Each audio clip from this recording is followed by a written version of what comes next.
हाँ, हम लोग इंडियन कॉन्स्टिट्यूशन एंड पॉलिटी को कंटिन्यू किए हुए हैं। ये जो पढ़ाने का उद्देश्य है, जो लेक्चर है, सारा का सारा ये डिपेंड किस पर है। अगर आप मेंस की तैयारी कर रहे हैं, मुख्य परीक्षा की और प्री की, तो इसमें दोनों बातों को रखा जाता है, फैक्ट भी रखे जाते हैं और कॉन्सेप्ट को भी स्थान दिया जाता है। उससे देखा जाए बेसिकली फोकस हम कहाँ करते हैं, मेंस के एग्जाम पर। तो उद्देशिका इसमें चल रहा है भारतीय संविधान से। उस उद्देशिका में इसके पहले के जो लेक्चर हो चुके हैं उसमें बताया जा चुका है कि उद्देशिका की शब्दावली जो है, एक एक शब्द को क्लेरिफाई कर दिया गया है। उद्देशिका संविधान में उसकी क्या महत्ता है वही आपको आज बताना है। इसके पहले की अगर बात की जाए तो उसमें ये था कि उद्देशिका के जो मुख्य प्रावधान हैं या उससे जुड़े मुख्य मुद्दे हैं उन पर चर्चा हो चुकी है। आज हम चर्चा करने वाले किस पर हैं, उद्देशिका की महत्ता एवं उसकी उपयोगिता। एक सवाल यहाँ आ सकता है आपके एग्जाम में, अगर आप PCS मेंस, UPPCS मेंस दे रहे हो, तो तैयारी कर रहे हो, तो उसमें आपके लिए बहुत ही उपयोगी है ये, क्योंकि आपके GS2 टॉपिक 1 में उद्देशिका के संबंध में रखा गया आपके पाठ्यक्रम में है और वहाँ सवाल पूछे भी जाते हैं। तो एक सवाल हम लोगों ने क्या लिया है आज, एक क्वेश्चन लिया हम लोगों की, उद्देशिका की महत्व उपयोगिता क्या है। कम से कम शब्दों में हमें इसे जानना है, क्योंकि 125 वर्ड, अगर आप UPPCS की बात करते हैं तो यहाँ 125 शब्दों में सवाल आपसे पूछे जाते हैं। उन 125 शब्दों के सवालों को हल करने के लिए कम से कम शब्द हों, उनके कीवर्ड हों, तो आपके लिए बहुत ही सहायक है। तो आते हैं हम लोग कहाँ चलते हैं, देखते हैं मेन पॉइंट इसमें क्या बनेंगे। जैसे उद्देशिका का महत्व उपयोगिता, यदि आप सवाल पूछा जाता है कि उद्देशिका में दिए गए प्रावधानों और उसकी उपयोगिता एवं महत्ता पर चर्चा कीजिए। ऐसे सवाल आपके अगर एग्जाम में आपसे पूछे जा रहे हैं तो आपको कुछ नहीं करना है, भूमिका बनानी है और उसके अलावा आपको क्या बना, डायग्राम बनाइए, तो बनाइए महत्व, उपयोगिता और निष्कर्ष। इन्हीं 3 बातों पर आपको ध्यान देना है, उन्हीं को लिखना है। तो जैसे उद्देशिका, यदि आप उद्देशिका को पढ़िए तो उससे ही निकल के आती भूमिका की भूमिका में है क्या, तो उसे पढ़ते समय आप देखते हैं, तो हम जब भूमिका लिखते हैं तो क्या लिखेंगे कि उद्देशिका के सूक्ष्म विश्लेषण से यह स्पष्ट होता है। क्या, ये उद्देशिका के सूक्ष्म विश्लेषण से यह स्पष्ट होता है कि यह केवल संविधान का संक्षिप्त परिचय ही नहीं देता, बल्कि यह नैतिकतापूर्ण मूल्यों का सर्वश्रेष्ठ काव्य है। क्या कहा जाता है कि बल्कि यह नैतिकतापूर्ण मूल्यों का एक सर्वश्रेष्ठ काव्य है, जिसे यदि हम आत्मसात कर जाएं, तो वहाँ क्या होगा, व्यक्ति के नैतिकता तो में विकास होगा और वह जानते हैं उसका व्यक्तित्व एक ऊंचे पायदान पर पहुंच सकता है। अगर एक खास बात और है कि इसमें थोड़ा सा मसाला और लगाना है, तो आप लिखेंगे क्या, उच्च पायदान पर पहुंच सकता है और अपने व्यक्तित्व में 4 चांद लगा सकता है। वहीं अगर आप इस बात को देखिए तो शासन व्यवस्था में जो नैतिक मूल्य निहित हैं, उसके बारे में कौन बताता है, उद्देशिका बताती है। अगर आप उद्देशिका को रखने का ही उद्देश्य, इसकी महत्ता भी है कि शासन व्यवस्था इसके नैतिक मूल्यों को अपना करके देश को स्वर्ग के समतुल्य बना सकते हैं। अगर देखा जाए तो उद्देशिका में संविधान सभा के महान आदर्श एवं स्वप्न के दर्शन होते हैं। कहने का सीधा मतलब कि उद्देशिका, इस भूमिका में जितना आप लिख सकते हैं, जितना मसाला लगा सकते हैं उतना, यहाँ सारी पूरी बातें नहीं लिखी गई हैं। इसके आगे आप जोड़ लीजिए, आप लोग जोड़ लीजिए बेटा, जोड़िए क्या, वहीं शासन व्यवस्था इसके नैतिक मूल्यों को अपनाकर,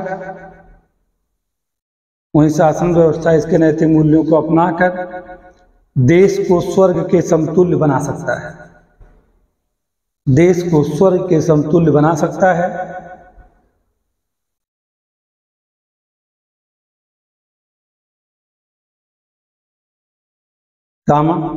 उद्देशिका में संविधान सभा के महान आदर्श एवं स्वप्न,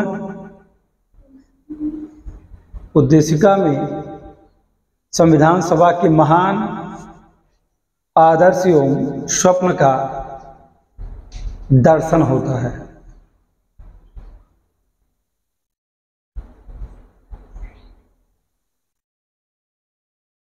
दर्शन होता है। ये आप भूमिका ऐसे आप बना सकते हैं, ये आपकी भूमिका हो जाएगी।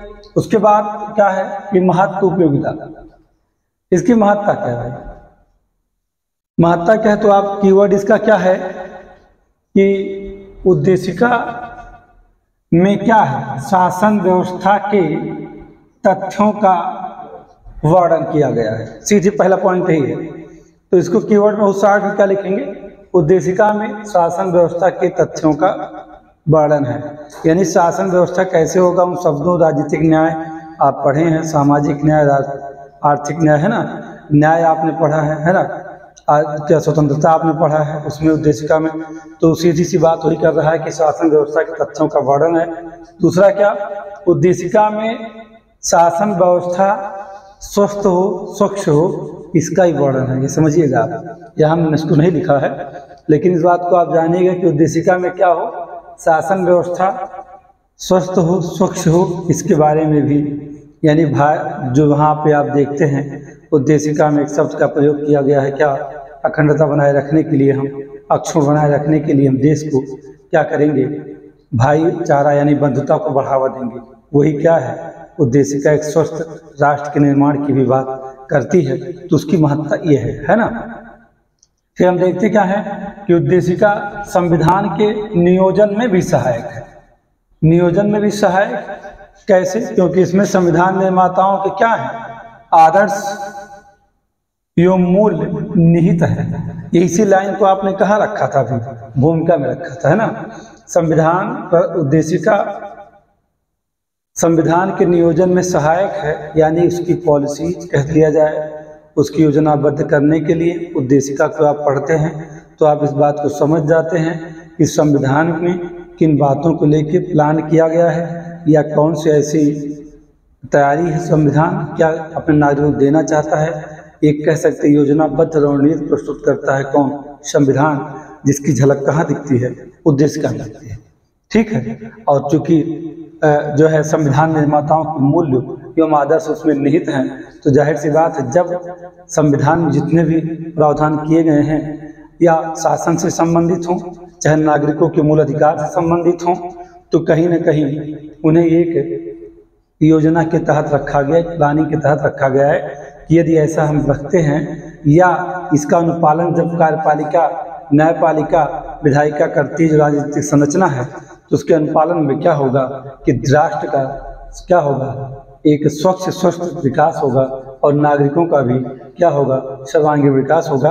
तो कहीं ना कहीं मैं ये कहूँगा आपसे कि 2-3 शब्द बड़े महत्व में जितना कहा जाए या जितना बोला जाए, लेक्चर दिया जाए, उतना ही कम है। यानी उद्देशिका संविधान के नियोजन में सहायक है, क्योंकि संविधान निर्माताओं के मूल्य एवं आदर्श उसमें निहित हैं।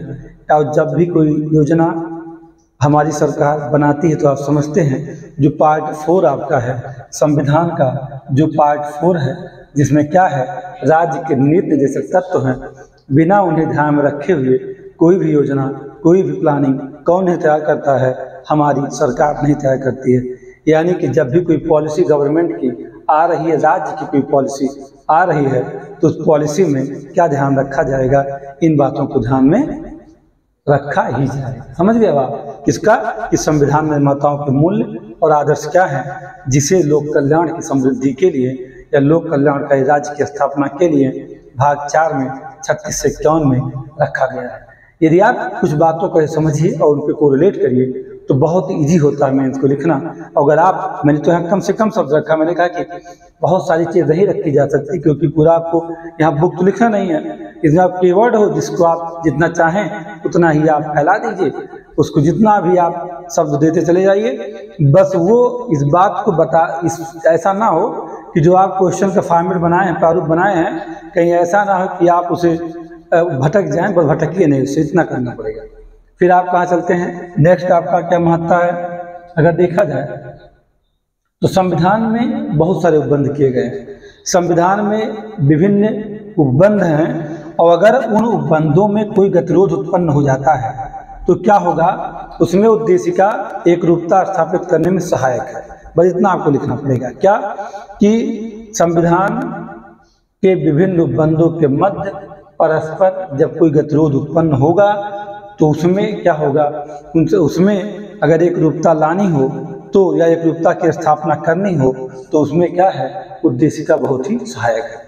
जितना शब्द बढ़ाना चाहो बढ़ा लो, लेकिन शब्द तब बढ़ेंगे जब आप संविधान को एम लक्ष्मीकांत पढ़िए या कोई और बुक पढ़िए, अगर आप पढ़ते हैं तो आपके पास यदि शब्द हैं तो आप विस्तार कर ले जाएंगे, शब्द नहीं हैं तो ये सारी चीज़ें अगरता में आ रही है, इतना ही एग्जाम में आप लिख देंगे तब पर भी आप फेल नहीं होंगे, आपको अच्छे नंबर से मिलने वाले हैं। बाकी आप समझते हैं सारे क्वेश्चन को बिना अटेम्प्ट किए कोई मेंस क्वालिफाई इंटरव्यू अपीयर्ड नहीं होता है, ये आप अच्छे समझिएगा। दूसरी बात क्या, जब कोई भी अनुच्छेद अस्पष्ट हो यानी समझ में ना आ रहा हो, वो कैसा हो, संदिग्ध हो समझने में या उसका अर्थ हम समझ नहीं पा रहे हैं तो उसका अर्थ ठीक से समझने में उद्देशिका क्या है, सहायक है। उद्देशिका की यह भी एक महत्ता है और यह क्या है, एक उपयोगिता उसकी है। दूसरी बात क्या करते हैं कि कहा जाता है कि प्रस्तावना भारतीयों की आकांक्षाओं को प्रतिबिंबित करती है। ये किसी का स्टेटमेंट है, इस स्टेटमेंट को आप इसकी महत्ता मिला के रख सकते हैं, क्योंकि जब आप इससे इंड करते हैं या इसे आप पहला पॉइंट बना लेते हैं तो इसका ये जो आपका आंसर होगा ये बहुत ही आकर्षक हो जाएगा। आकर्षक उत्तर बनाने के लिए किसी एक का स्टेटमेंट तो लाना होगा, तो आप कुछ करना नहीं है। ये कहाँ कहा गया है, गोलकनाथ बनाम गोलकनाथ केस में आप सीधे कर सकते हैं। किसके केस है ये गोलकनाथ का केस है। गोलकनाथ के केस में यह स्टेटमेंट दिया गया था क्या कि प्रस्तावना भारतीयों की आकांक्षाओं को प्रतिबिंबित करता है। ऐसा हमारा माननीय सर्वोच्च न्यायालय यानी सुप्रीम कोर्ट ने ऐसा स्टेटमेंट दिया था, कहाँ, गोलकनाथ के केस में। तो आप अगर इतना रख लेते हैं तो आप ये समझिए कि बहुत ही आपके लिए क्या है, एक बहुत ही सारगर्भित और कहेंगे कम शब्दों में आपका आंसर तैयार हो जाएगा। दूसरी बात क्या कि एक स्टोरी महोदय हैं, स्टोरी महोदय ने भी संविधान में जो हमारी उद्देशिका है इसके संबंध में अपने विचार व्यक्त किए थे। उन्होंने ये कहा था कि संविधान उद्देशिका, एक संविधान में जो दी गई उद्देशिका है वह क्या है, एक कुंजी के रूप में है। कैसी कुंजी है, जो संविधान निर्माताओं के मस्तिष्क को खोलने का काम करती है। यानी संविधान निर्माताओं के मस्तिष्क में क्या बातें चल रही थी उसको अगर जानना है तो उद्देशिका से आप जान सकते हैं। यानी संविधान निर्माताओं के मस्तिष्क को खोलने की या जानने की कुंजी क्या है, उद्देशिका है। और यह क्या किसमें मदद करती है, यह संविधान निर्माताओं की मंशा क्या थी उसको जानने में पूरी सहायक है। अगर आप चाहें तो ये भी यहाँ ला के रख सकते हैं, कोई ऐसी बात नहीं है। इस चीज़ को रख करके आप अपना आंसर कंप्लीट कर सकते हैं। अगर इतनी बातें आपने रख दिया तो एक बहुत ही लाजवाब उत्तर आपका तैयार है। बशर्ते ये होता है कि हमारे पास शब्द बढ़ाने की क्षमता हो, शब्द को घटाने की क्षमता हो। इसलिए आपको मैं कहूँगा कि आप एम लक्ष्मीकांत एक बार अच्छी से जो उद्देशिका का आपका चैप्टर उसे पढ़ लीजिए। उसके अलावा कोई और अच्छी बुक हो तो आप पढ़ सकते हैं, कोई सी बात नहीं है। बहुत सारी बुक्स मार्केट में अवेलेबल हैं और बस ये किसी का नोट्स अगर आप पढ़ना चाहेंगे तो नहीं मदद मिलेगी आपको।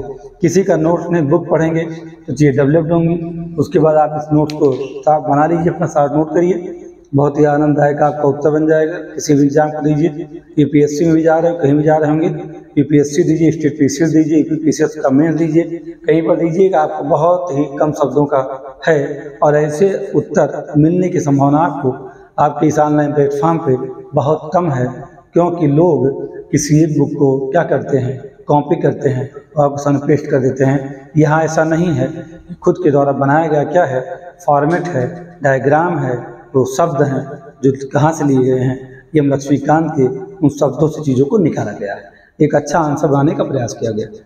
अब हमारे पास बचा क्या, एक बात और है कि यह संविधान की आत्मा है। आप जानते हैं इसकी उपयोगिता महत्ता को अगर कहेंगे तो एक लाइन और जोड़ सकते हैं कि यह संविधान की आत्मा है, संविधान का दर्पण है, जिसमें संविधान की पूरी तस्वीर दिखती है या दर्शित होती है या दिखाई देती है। जिन शब्दों का प्रयोग करना चाहें कर लीजिए। तो इसके बाद हमारे पास क्या भी निष्कर्ष हमें देखना है कि निष्कर्ष इसका क्या है। तो निष्कर्ष लिखना है तो बहुत ईजी है, प्रस्तावना वर्णित उदार एवं गरिमा में। निष्कर्ष क्या है इसका, प्रस्तावना, यानी आप प्रस्तावना आवलिक उद्देशिका भी कर दीजिएगा, क्योंकि हम लोगों ने डायग्राम में क्या रखा है, उद्देशिका का महत्व उपयोगिता। तो अब लिखिए प्रस्तावना में वर्णित, उद्देशिका में वर्णित उदार एवं गरिमा में शब्द, उदार एवं गरिमामय शब्द, संविधान के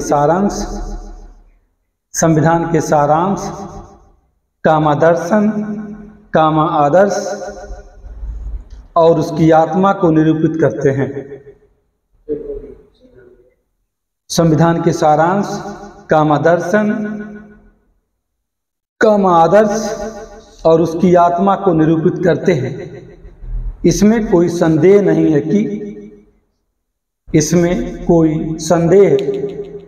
है कि हमारी प्रस्तावना कुछ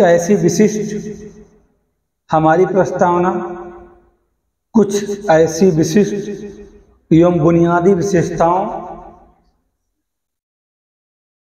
हमारी उद्देशिका कुछ ऐसी विशिष्ट एवं बुनियादी विशेषताओं से संयुक्त है, या कह सकते जुड़ी हुई है। संयुक्त अच्छा शब्द है, संयुक्त है, जिन्हें